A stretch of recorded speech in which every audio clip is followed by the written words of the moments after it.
Hello students. एक और काफ़ी इंटरेस्टिंग क्वेश्चन है 2025 में पूछा गया है। The number of ways in which the letters A B C D E can be placed in the 8 boxes of the given figure so that no row remains empty and at most one letter can be placed in a box. तो देखो simple सी situation है। इसने ऐसा बोला है कि कोई भी रो एम्प्टी नहीं होनी चाहिए, है ना। कोई रो एम्प्टी ना रहे, सब में कुछ ना कुछ आए, है ना। और एक बॉक्स में एक ही लेटर आना चाहिए, जैसे यहाँ पे ए और बी एक साथ नहीं आएंगे, है ना। तो एक बॉक्स में सिर्फ एक लेटर आएगा और कोई भी रो एम्प्टी नहीं होनी चाहिए। तो इसमें 3 रोज हैं, मैं इनको नाम दे देता हूँ। Let this is R1, row 1, row 2 and row 3। अब यहाँ पर देखो केसेस बनाने पड़ेंगे ना, कि आपने रो 1 से कितने बॉक्सेस सेलेक्ट करें, रो 2 से कितने करें, रो 3 से कितने करें, उसके अकॉर्डिंग कैलकुलेशन होगी। तो मैं यहाँ पे एक टेबल जैसा बना लेता हूँ और वहाँ से बॉक्सेस देख लेंगे कितने सेलेक्ट हुए वहाँ से, ठीक है। तो जैसे मान लो रो 1 से हम क्या करते हैं, 3 बॉक्सेस सेलेक्ट कर लेते हैं, तीनों के तीनों रो 1 से। तो टोटल तो 5 ही लेटर है ना। देखो ABCDE 5 लेटर्स हैं। अगर 3 बॉक्स आपने रो 1 से सेलेक्ट कर लिए, जैसे ये भी हो गया, ये भी हो गया, तो बाकी 2 इसमें और इसमें से एक एक तो करना ही पड़ेगा ना, क्योंकि कोई भी रो एम्प्टी नहीं होनी चाहिए। तो एक रो 2 से आ जाएगा और एक रो 3 से आ जाएगा, ठीक है। अब रो 1 से एक कम कर देते हैं, तो यहाँ से 2 सेलेक्ट कर लिए और एक केस 2 2 1 हो जाएगा और एक 2 1 2 हो जाएगा।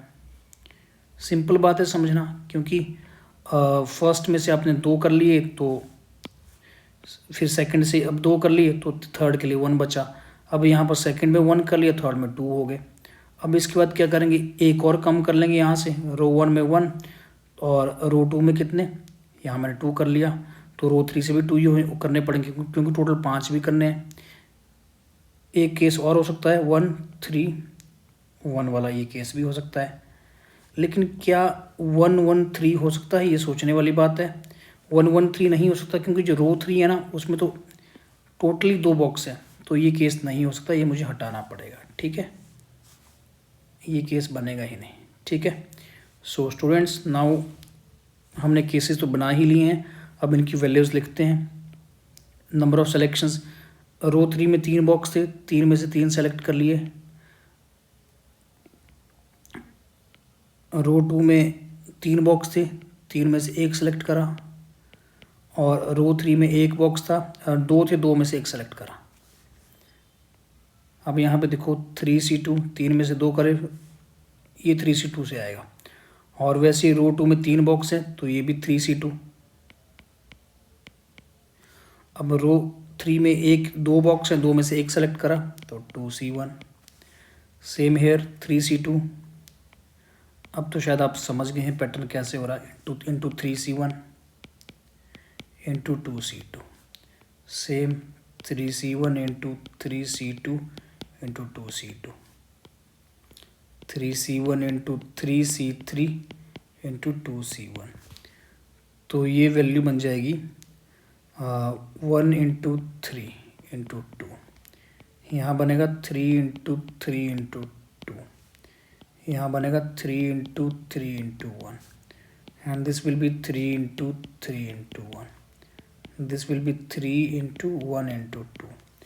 तो पहली वैल्यू आ गई 6, 18, 9 9 एंड दिस इज 6। तो 18 9 27 36 हो गया, 36 इंटू 12। तो टोटल वैल्यूज़ कितनी आ गई, 48 आ गई स्टूडेंट से। ये जो 48 है ना, 18 और 18 36, 6 42 और 6 48, ठीक है। तो जो 48 है, ये है total ways to select 5 boxes. क्योंकि 5 बॉक्सेस सेलेक्ट करने ना स्टूडेंट, देखो 5 लेटर्स हैं, तो इनके लिए 5 बॉक्सेस चाहिए अपने को। तो 5 बॉक्सेस को सेलेक्ट करने के ये टोटल वेज हैं, टोटल वेज ये समझना पड़ेगा, है ना। क्योंकि आप देखो ना यहाँ पे 3 1 4 1 5, मैं हर केस में 5 ही बॉक्स सेलेक्ट कर रहा हूँ, 2 2 4 1 5, हर उसमें हम सिर्फ 5 बॉक्स सेलेक्ट कर रहे हैं। तो 5 बॉक्सेस को सेलेक्ट करने के हमने टोटल वेज देख लिए। अब उन 5 बॉक्सेस में ना, जैसे सपोज ये 5 बॉक्स आपने एक ये कर लिया सेलेक्ट, एक ये कर लिया, एक यहाँ से कर लिया, 3 हो गए, एक ये कर लिया और एक ये कर लिया, ये 5 बॉक्स मान लो टोटल सेलेक्टेड हुए। मैं एक पर्टिकुलर केस ले रहा हूँ। अब इनमें आपको क्या भरना है, इनमें आपको भरना है ABCD। तो जैसे ए मान लो यहाँ पे आ गया, मान लो ये A है, ये B है, C, उसमें मैंने एक पर्टिकुलर केस ले लिया एक सिलेक्शन का। अब ये जो ABCD है ना, ये भी तो आपस में परमुटेट कर सकते हैं। किसी दूसरे केस में हो सकता है A यहाँ पे आ जाए, D यहाँ चले जाए, बाकी ऐसे रहे। तो ये आपस में मतलब इनके पास 5 प्लेस है ना, तो वो 5 × 4 × 3 × 2 × 1, ये 5 फैक्टोरियल से ये आपस में अरेंज करेंगे। तो 5 बॉक्सेस को सेलेक्ट करने के ये 48 वेज बने। तो देयरफॉर टोटल अरेंजमेंट्स, क्योंकि यहाँ पे आप क्वेश्चन में आपको समझना पड़ेगा कि नंबर ऑफ वेज पूछे हैं, मतलब इसने अरेंजमेंट्स पूछी हैं। तो टोटल वेज या फिर arrangements they will be 48 × 5 factorial. तो इसको सॉल्व करके जो भी आंसर बनेगा आप इसको लिख सकते हैं, this will be the answer.